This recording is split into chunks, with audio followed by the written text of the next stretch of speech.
Hello everyone, I am doctor Jagjit, I am history teacher.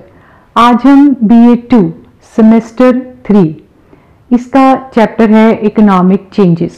इसके part 1 में हमने British agrarian policy, British policy towards agriculture and industry, ये हमने पढ़ा है। कमर्शियलाइजेशन ऑफ एग्रीकल्चर हमने पार्ट 1 में डिस्कस किया। आज हम इसका पार्ट 2 जिसे हम रूरल इंडेप्टेडनेस की बात करेंगे, जिसको हम कहते हैं ग्रामीण ऋणग्रस्ता। ग्रामीण क्या है? गांव के लोग। ऋणग्रस्ता, ऋण क्या है? अगर हमने किसी से उधार पैसा लिया है, वो उसके अंदर हम उसके नीचे दबे हुए हैं, वो पैसा जो है हमारे से उतारा नहीं जा रहा, वो ऋण काफी लंबा चल गया है। तो ये रूरल इंडेप्टेडनेस जो है, ये जब अंग्रेज लोग भारत में आए, उन्होंने एग्रेरियन सिस्टम को डेवलप किया, तो कमर्शियलाइजेशन ऑफ एग्रीकल्चर भी किया। उसमें एक सबसे बड़ी दिक्कत जो आने लगी कि किसानों की ज़मीनें जो हैं बड़े बड़े ज़मींदारों के अंडर गिरवी हो गई, और गिरवी होने के बाद में वो अपना ऋण नहीं चुका पाए, ब्याज, मूल तो क्या ब्याज भी नहीं चुका पाए, जिसकी वजह से उनकी ज़मीन भी गई उनके हाथों से, और उस ज़मीन को देने के बाद भी वो ताउम्र कर्जे के अंदर दबे रहते थे। तो ये रूरल इंडेप्टेडनेस हम इसको कहते हैं। इसका कारण क्या है कि पूरे भारत में ज़्यादातर खेती बाड़ी का काम होता था, छोटे छोटे किसान होते थे। तो ये हमारा एक ट्रेडिशनल सिस्टम जो माना जाता है, एक तो ये कि अगर परिवार में मान लीजिए 6 बच्चे हैं, 7 बच्चे हैं, तो उनमें ज़्यादातर जो प्रॉपर्टी है या ज़मीन जो होती है, उसका डिवीज़न होगा लड़कों में। अगर घर में 4 लड़के हैं, 5 लड़के हैं, तो ज़मीन के 4 टुकड़े हो जाएंगे, और आगे हर एक उन 4 लड़कों के 4-4 लड़के हैं, तो आप ये देखिए कि वो ज़मीन 16 भागों में बट गई। तो आखिर तक वो बढ़ते बढ़ते बहुत छोटी सी ज़मीन रह जाएगी, और उसकी इनकम कितनी कम रह जाएगी। पर जो हमारा एक ट्रेडिशनल सिस्टम बना हुआ था भारत का, सेरेमोनियल सिस्टम, ट्रेडिशन को मानना, उसको पुगाना, ये बहुत बड़ी बात मानी जाती थी कि भारत में अगर किसी के घर में लड़का पैदा हुआ है तो उसका सेलिब्रेशन किया जाएगा, घर में शादी है तो उसकी सेलिब्रेशन की जाएगी, लड़के की शादी है तो भी सेलिब्रेशन होगी, लड़की की शादी है तो बहुत ज़्यादा बड़ी, एक सबसे बड़ी, चाहे हम बात कहें, चाहे हम प्रॉब्लम भी कह सकते हैं कि डाउरी। लड़की की शादी करनी है, चाहे कोई गरीब व्यक्ति है, कितना भी गरीब है, उसको भी दहेज जो है वो देना पड़ेगा लड़की को। इसके अलावा जब घर में कोई मर जाता है तो उसके लिए इतनी सेरेमनीज होती थी कि वो इंसान जो मरा हुआ है उसके नाम पे जो सेरेमनीज करते करते घर में जो लोग रहते हैं उनको कई बारी कर्जा लेना पड़ता था। बेटी की शादी के लिए इतना कर्जा उठाना पड़ता था, अगर बच्चे का जन्म हुआ है तो उसके लिए कर्जा उठाना पड़ेगा।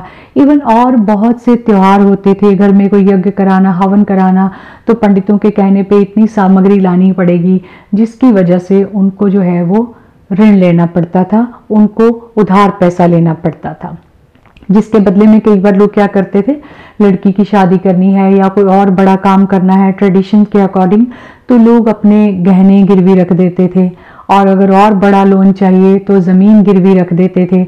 उनको लगता था कि चलो कुछ साल हम ब्याज के ऊपर पैसा जो है वो लेंगे, और फिर पैसा चुकाने के बाद में अपनी ज़मीन जो है वो छुड़वा लेंगे। बट ये एक इसका एक कारण और भी था, ये अनएजुकेशन ऑफ द पीपल। जो ग्रामीण लोग थे वो पढ़े लिखे नहीं होते थे, वो काउंट नहीं कर सकते थे, उनको पता नहीं होता था कितने % हम ब्याज दे रहे हैं। अगर उन्होंने 10 रुपया किसी से उधार लिया है, अगर उसका 1% किसी ने मान लिया, या उसका 10% अगर किसी ने मान लिया, कि अगर उसने कोई परसेंटेज निकाल के मान लीजिए 1 रुपया उसका ब्याज देना है, तो उन्होंने 1-1 रुपया ब्याज देना शुरू कर दिया पूरे साल में, तो 10 महीनों में उन्होंने ब्याज देते देते तकरीबन 10 रुपये वो दे चुके हैं इवन, और टोटल 10 रुपये इकट्ठे उनके पास नहीं है कि वो चुका सके। तो कई महीनों तक वो 1-1 रुपया भी देते जाएंगे, और 2-3 साल के बाद जो लिमिट होती है कि इतने सालों में अगर आप पूरा पैसा नहीं लौटा पाए हैं तो वो ज़मीन भी क्या होगी, वो शाहूकार के पास में उसकी जब्त हो जाएगी।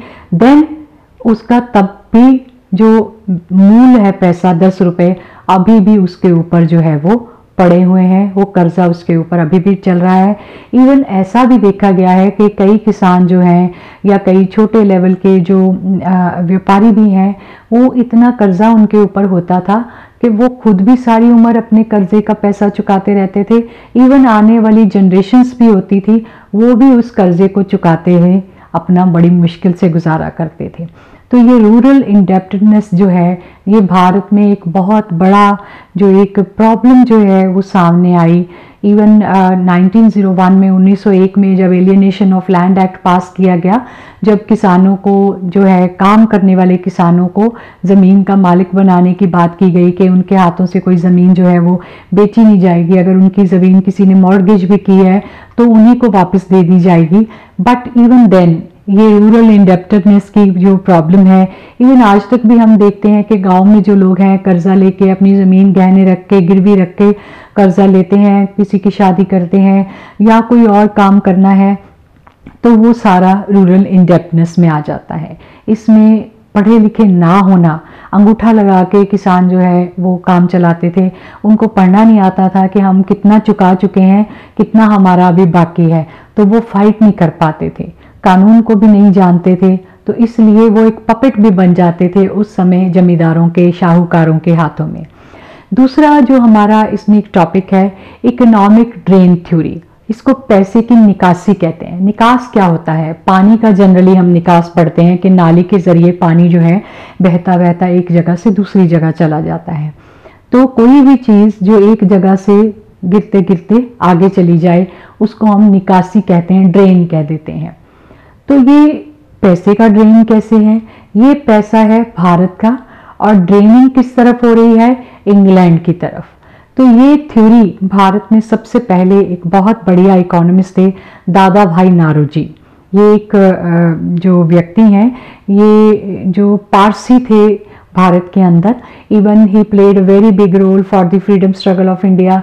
जो रूरल इंडेप्टेडनेस को ख़त्म करने के लिए इन्होंने बहुत कोशिश किया कि भारत के लोगों के उनको लेबर को उनको एक्सप्लॉइट किया जा रहा है, उनको बहुत कम दाम दे के उनका लेबर कराया जा रहा है, उनकी ज़मीनों के ऊपर बहुत कम किराया दे के वो ज़मीनें हायर कर रही हैं ब्रिटिश गवर्नमेंट, और इवन वो जो लेबर करते हैं उसका बहुत कम पैसा दिया जा रहा है, उनकी फसल जो बिकती है उसका बहुत कम पैसा दिया जा रहा है, या उनको जो प्रोडक्शन बेची जा रही है वो ज़्यादा पैसा लेके उनको बेची जा रही है।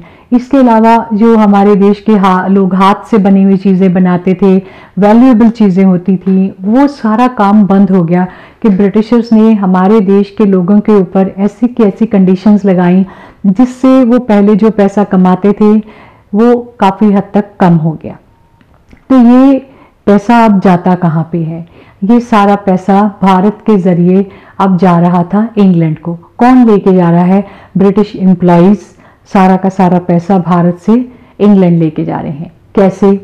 क्योंकि भारत में पहले वो आए, एक व्यापारिक कंपनी बन के आए, कंपनी बन के यहाँ पे आ गए, व्यापार करना शुरू कर दिया, सस्ता सामान लेके जाना, इंग्लैंड में ले जाना, महंगा बेचना, फिर इंग्लैंड से लेके आना, यहाँ पे महंगा बेचना, पैसा कमाना। फिर उन्होंने यहाँ पे कुछ हद तक अपने ऑफिसेज इस्टेब्लिश कर लिए, पक्का बिजनेस कर लिया कि यहाँ से हर साल सामान जाना है, उधर से आना है। फिर धीरे धीरे ये देखा कि यहाँ से कच्चा मटेरियल वो लेके जाते थे, रॉ मटेरियल, कच्चा माल, और वहाँ से बना हुआ तैयार माल यहाँ लेके आते थे, तो उनको यहाँ से कैरी करके वहाँ ले जाना, वहाँ पे फैक्ट्रीज के अंदर उसको तैयार कराना, लेबर को पैसा देना, फिर वापस यहाँ लेके आना, ये बड़ा महंगा पड़ता था। यहाँ पे उन्होंने क्या किया, कम रेट पे सबसे पहले उनको रॉ मटेरियल मिलता था। दूसरा, यहाँ पे कम भाव पे ज़मीनें मिल गई, खुली ज़मीनें थी। इंग्लैंड तो बहुत छोटा सा कंट्री है, वहाँ पे इतनी फैक्ट्रीज बड़ी बड़ी नहीं इस्टेब्लिश हो सकती थी, ज़मीन महंगी थी। यहाँ पे ज़मीन सस्ती थी, बड़ी बड़ी ज़मीनें उनको मिल गई। और तीसरा, इंग्लैंड में लेबर बहुत महंगी पड़ती थी, लेबर लॉस थे, लोग डिमांड करते थे कि 8 घंटे काम करेंगे, 8 घंटे से ज़्यादा काम करेंगे तो ओवर टाइम कंसिडर होगा, ओवर टाइम है तो डबल पैसा लेंगे। तो यहाँ पे ये जो लेबर है उनको कोई लेबर लॉस पता नहीं है, वो बहुत ही कम पैसे में सारा दिन काम करने को तैयार थे। इवन कई बार क्या होता था कि कई लोग जो हैं ऐसे थे जो पूरा पूरा दिन काम करते थे, बदले में सिर्फ उनको खाने की रोटी मिलती थी, वो उसमें भी बड़े खुश थे। क्योंकि उनको पता नहीं था कि हमारी वैल्यूज, हमारी लेबर, हमारी सर्विसेज का कितना पैसा मिल सकता है। तो इस समय जो चीज़ें इंग्लैंड में 10-20 रुपए की तैयार होती थी, भारत के अंदर वो चीज़ें 4 रुपए 5 रुपए में तैयार हो जाती थी। पहले वो वहाँ से यहाँ तक ट्रांसपोर्ट करके लेके आते थे, ट्रांसपोर्टेशन का खर्चा पड़ता था। अब वो सारा खर्चा बचने लग गया, यहीं भारत में ही उनको अपनी मार्केट मिल रही थी, यहीं पे उन्होंने वो सामान बेचना शुरू कर दिया। तो ये डायरेक्टली इनडायरेक्टली जो भारत का पैसा है वो टोटली ड्रेन कहाँ हो रहा है, इंग्लैंड की तरफ। अगर वो कहीं और से कच्चा माल लेते उनको महंगा मिलता, यहाँ पे कम पैसा दे रहे हैं, पैसा कहाँ जा रहा है, इंग्लैंड में। दूसरा, कहीं और ज़मीन खरीदते महंगी मिलती, यहाँ पे ज़मीन किराए पे चाहे ले रहे हैं चाहे खरीद रहे हैं, बहुत ही कम रेट पे है। तो ये पैसा जो उन्होंने बचाया वो कहाँ जा रहा है, इंग्लैंड में। यहाँ तो कुछ नहीं लगाया, पैसा ड्रेन हो रहा है। जो वहाँ पे वो लेबर लगाते हैं इंग्लैंड में, उनको बहुत महंगा पड़ता, बहुत पैसा देना पड़ता, और यहाँ पे बिल्कुल भी कम पैसे में उनको लेबर मिल गया। तो ये पैसा जो उन्होंने बचाया, यहाँ कुछ इन्वेस्ट नहीं किया, वो सारा ले गए इंग्लैंड में। और फिर जो तैयार मटेरियल है यहाँ पे महंगे भाव में बिका, तो उसको लेके पैसे को इंग्लैंड में। तो ये इस तरह से अलग अलग तरीकों से जो उन्होंने पैसा कमाया यहाँ पे, वो सारा का सारा अल्टीमेटली इंग्लैंड की तरफ भेज रहे थे। यहाँ पे एक्सपेंशन के लिए, डेवलपमेंट के लिए, ग्रोथ के लिए उन्होंने कुछ खास नहीं किया। जो कुछ किया भी वो सिर्फ अपने बढ़ावे के लिए, अपने प्रॉफिट के लिए किया। तो ये थ्योरी जो है, ड्रेन ऑफ वेल्थ थ्योरी, ये दादा भाई नारोजी जो हैं उन्होंने दिया।